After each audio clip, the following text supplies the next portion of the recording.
Good morning, friends. I'm here to support Scotland for marriage.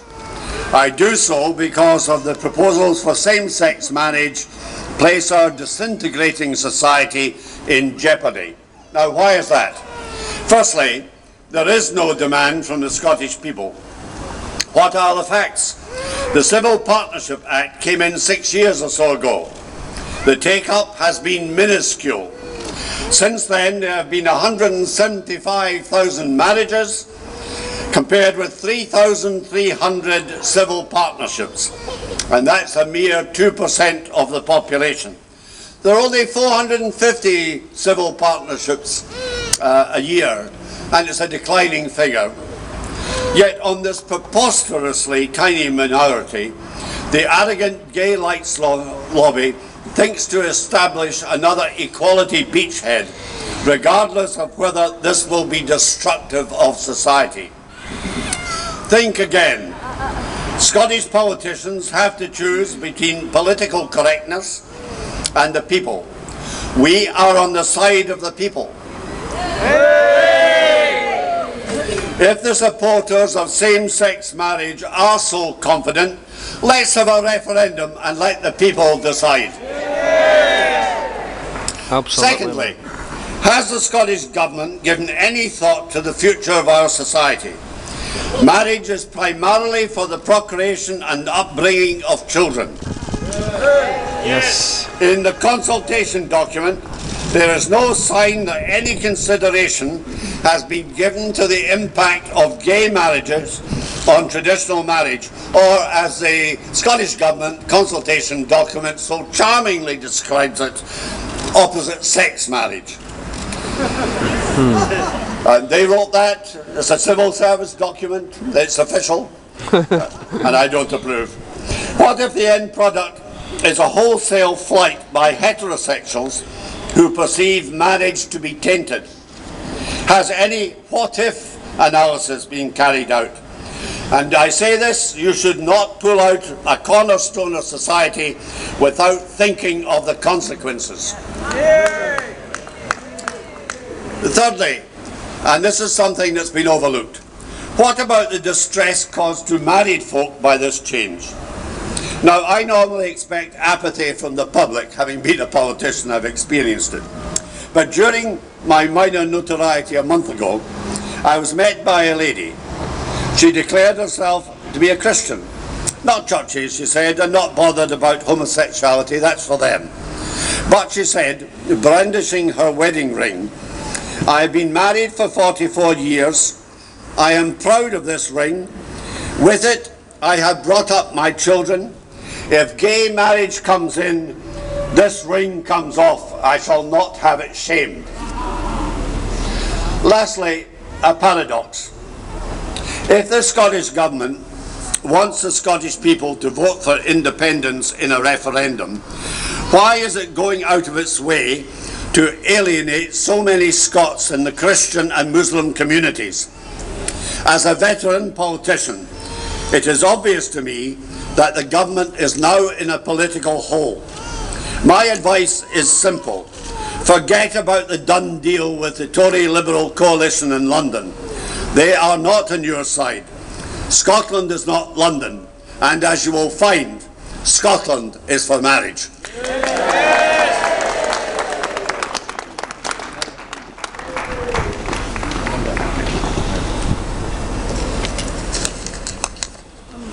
Thank you very much indeed, Gordon, Cardinal Keith O'Brien. Wonderful introduction. We were reminded that we had to leave behind the T-shirts before we leave here. No mention was made of our flags, and I would like to think that these flags will fly high over Scotland up to and long after the consultation process. So, Scotland for marriage on St Andrew's Day, this official launch now, a wonderful occasion at which we are all gathered.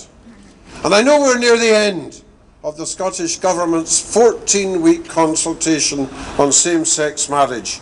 And I would like to congratulate the tens of thousands of Scots who have taken time to register the opposition which they have to this proposal before us now. There is no doubt whatsoever that when the responses are added up, those who do not want marriage to be redefined will greatly outnumber those who do. And I hope and trust that the Scottish Government will listen to the voice of the people of Scotland. And on the surface, that proposal to redefine marriage may seem to be something of an innocuous proposition. But we must be clear that redefining marriage will have huge implications for what is taught in our schools and for wider society. Can we simply redefine terms as something of a whim?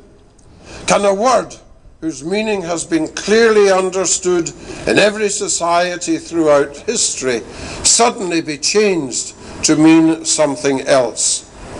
Of course it can't.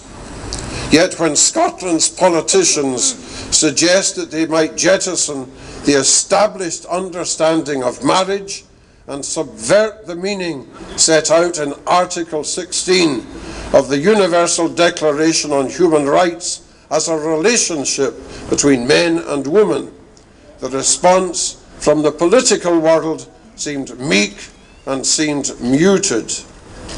But recent weeks have suggested that the response from the people of Scotland is anything but meek and muted, and your presence here this morning indicates that. The proposal represents a grotesque subversion of a universally accepted human right. And I know I speak for many people in Scotland when I say that. I speak for my brother bishops in Scotland.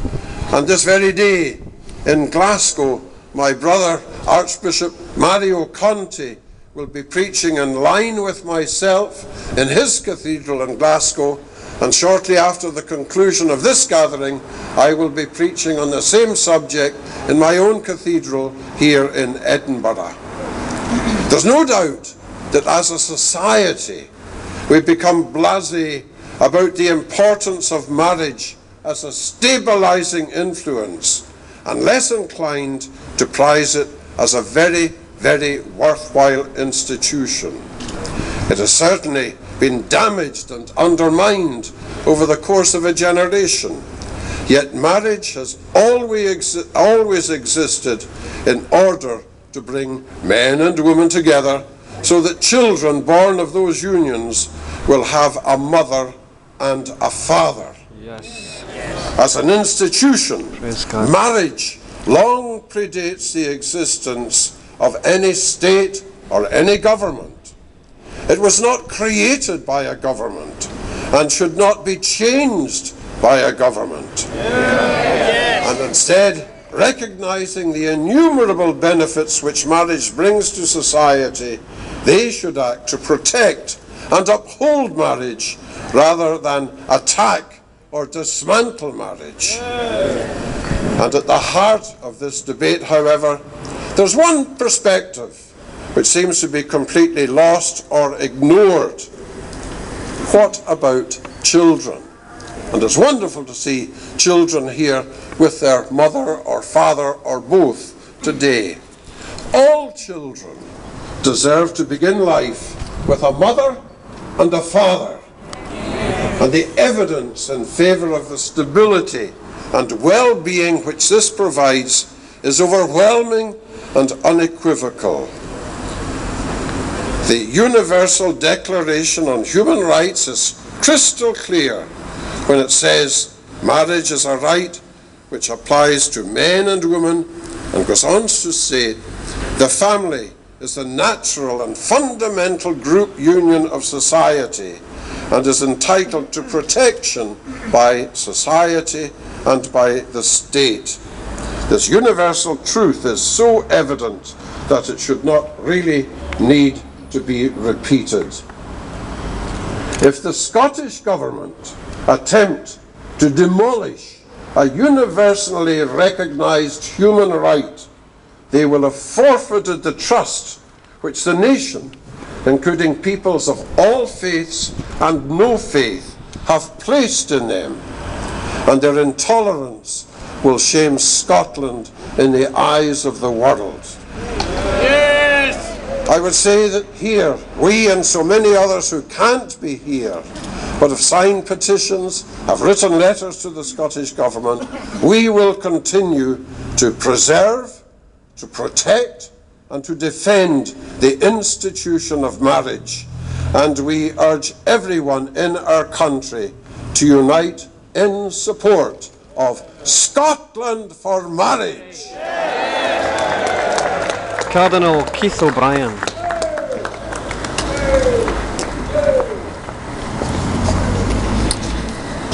Along with thousands of Scots, I find myself completely baffled as to why the Scottish Government has prioritised this particular issue. There are such huge crises facing us as a society in Scotland, and yet they are devoting time, energy, effort and money to this specific issue. And the big question is, why?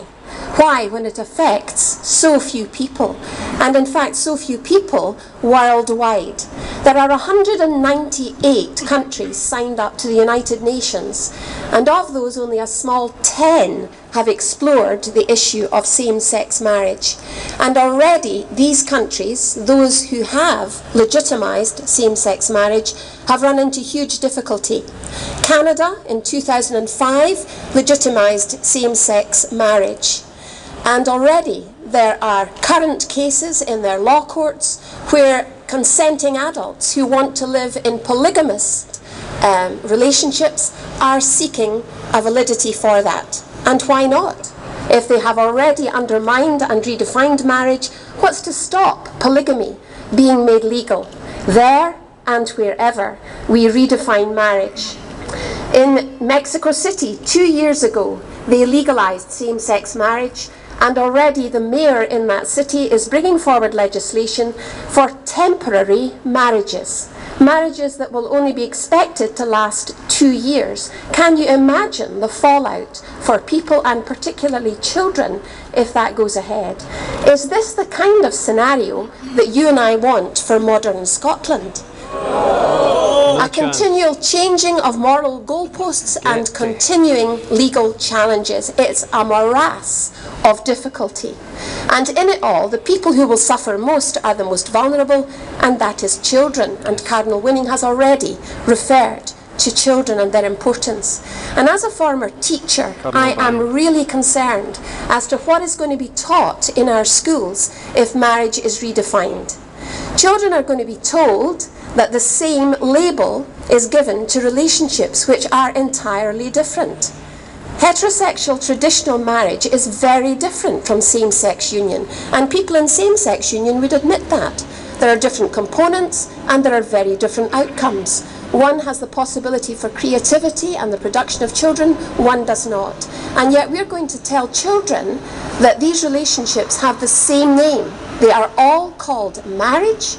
This is confusion. This is ridiculous. What on earth is going to result from this in our schools? And where is this going to leave teachers? Teachers who want to believe, and only believe, in traditional heterosexual marriage. Are they going to have freedom of conscience in what they tell children? And what about us as parents and grandparents? Are we going to be labelled as bigoted and narrow-minded? Is it going to be politically incorrect? Well, obviously it is. Just to say that marriage is purely traditional marriage, a relationship between one man and one woman in commitment for life. There are all sorts of consequences that are going to result if the Scottish Government proceed down this route. And I cannot see one positive consequence for the young people of Scotland or for the parents and grandparents in Scotland. And it's certainly not a route that I want to see our society travelling down. So I am very happy as a wife, as a mother and as a granny today to say I am for Scotland for marriage. And I do hope that we will use the coming weeks and months to spread the word and to gain support and to help people who currently are afraid to say what they really believe about this issue, don't be afraid. to come out and say, no, we're going to put our heads above the parapet and we are going to say, politically incorrect or not, marriage should be left alone and should not be redefined. Thank you, Anne. Very good.